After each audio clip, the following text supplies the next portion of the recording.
माँ से बढ़कर कोई नाम क्या होगा, माँ से बढ़कर कोई नाम क्या होगा, इस नाम का हमसे एहतराम क्या होगा। जिसके कदमों में जन्नत बसी हो, जिसके कदमों में जन्नत बसी हो, उसके सर का मकाम क्या होगा। और शायर इस्लाम लिखते हैं कि दुनिया में एक चीज़ दिखाई देती है, दुनिया में एक चीज़ दिखाई देती है, बस माँ की मोहब्बत दिखाई देती है, बस माँ की मोहब्बत दिखाई देती है। ए बूढ़ी माँ तेरे चेहरे की झुर्रियों की कसम, ए बूढ़ी माँ तेरे चेहरे की झुर्रियों की कसम, हर एक लकीर में जन्नत दिखाई देती है। सामईन किराम, माशाअल्लाह काफ़ी वक्त से आप नात खां हजरात और बयान सुन रहे थे। बड़ी अच्छी आवाज़ों में आपने कलाम समात फरमाए। लेकिन सामईन किराम, महफिल को सजाने का मकसद क्या है हमारा। मैं आपका ज़्यादा वक्त नहीं लूँगा क्योंकि हमारे जो बाहर के मेहमान हजरत हैं, ज़्यादा से ज़्यादा वक्त इन्हीं को दिया जाएगा। लेकिन हमारी महफिल को सजाने का असल मकसद क्या है। आज के इस दौर में देखा जाए, भाई भाई को सता रहा है, बाप बेटे को सता रहा है, बेटा बाप को सता रहा है, बेटा माँ को सता रहा है। हमारा मकसद तो ये है इस महफिल को सजाने का कि हमारे अंदर जो कमी है वो ख़त्म हो जाए, जो हम रास्ते से भटके हुए हैं सही और सीधे रास्ते पे आ जाए। लेकिन होता क्या है, बड़े बड़े जलसे होते हैं, महफिलों को सजाया जाता है, उलमाए किराम भी दूर से तशरीफ़ लाते हैं, हम सुनते हैं, इस कान से सुनते हैं और इस कान से निकाल देते हैं। बताएं, हम अपनी नींद कुर्बान करके यहाँ पर जो बैठे हैं, इसका मकसद यही है कि जिस चीज़ का हमको इल्म नहीं है और हमें मालूम हो जाए, उलमाए किराम जब हमको समझा रहे हैं, बता रहे हैं, तो उस पर हम अमल करें। मिसाल के तौर पे जैसे कि चेहरे पे दाढ़ी रखना प्यारे आका सल्लल्लाहु ताला अलैहि वसल्लम की सुन्नत है। लेकिन हम जानते हैं कि आका की प्यारी सुन्नत है, लेकिन अमल नहीं करते। हम जानते हैं बाप का मकाम क्या है, बाप के सामने ऊंची आवाज़ से बोलने का हुक्म नहीं, लेकिन उसके बावजूद हम अमल नहीं करते। हम जानते हैं माँ का मकाम क्या है, माँ के सामने ऊंची आवाज़ से बात करने का हुक्म नहीं है, उसके बावजूद आज हम माँ के साथ बदकलामी करते हुए नजर आते हैं, माँ के साथ ऊंची आवाज़ से बोलते हुए नजर आते हैं। सामईन किराम, एक नौजवान जिसने अपनी माँ को पैदल हज कराया, हज कराया और कराने के बाद उसने कहा क्या मैंने माँ का हक अदा कर दिया। तो सामईन किराम, पता ये चला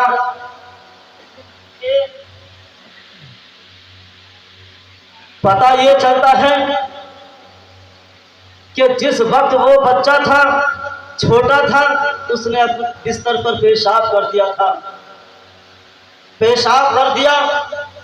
माँ ने अपने छोटे से बच्चे को उठाया और सूखी जगह पर सुला दिया, खुद गीली जगह पर सो गई। तो बताने वाले ने बताया कि तुमने पैदल अपनी माँ को हज कराया, तुम ये कहते हो कि मैंने माँ का हक अदा कर दिया, लेकिन पता ये चलता है कि तुमने उस एक रात का भी हक अदा नहीं किया है। और सामईन किराम, माँ का मकाम क्या है। मेरे प्यारे आका नबी करीम सल्लल्लाहु ताला अलैहि वसल्लम वास फरमा रहे हैं, खिताब फरमा रहे हैं कि सामने से आपकी माँ हजरत हलीमा रदी अल्लाह ताला अन्हा तशरीफ ले आती हैं। मेरे प्यारे आका सल्लल्लाहु अलैहि वसल्लम ने अपनी माँ हलीमा को देखा, ताज़ीम के लिए खड़े हो गए। तमाम सहाबा हैरान, ए अल्लाह के प्यारे हबीब, ये कौन सी खुशकिस्मत औरत जिसकी ताज़ीम नबियों का इमाम कर रहा है। तो मेरे आका ने इरशाद फरमाया, मेरे सहाबाए किराम, ये मेरी माँ हलीमा है जिसका दूध तुम्हारे पैगंबर ने पिया है। सामाईने किराम, मेरे आका सल्लल्लाहु ताला अलैहि वसल्लम ने आगाह कर दिया और बता दिया है, दुनिया वालों, माँ के साथ ऊंची आवाज से बात ना किया करो, माँ से गलत गुफ्तगू ना किया करो, माँ के कदमों में बैठा करो, क्योंकि अल्लाह ने जन्नत को माँ के कदमों में रखा है।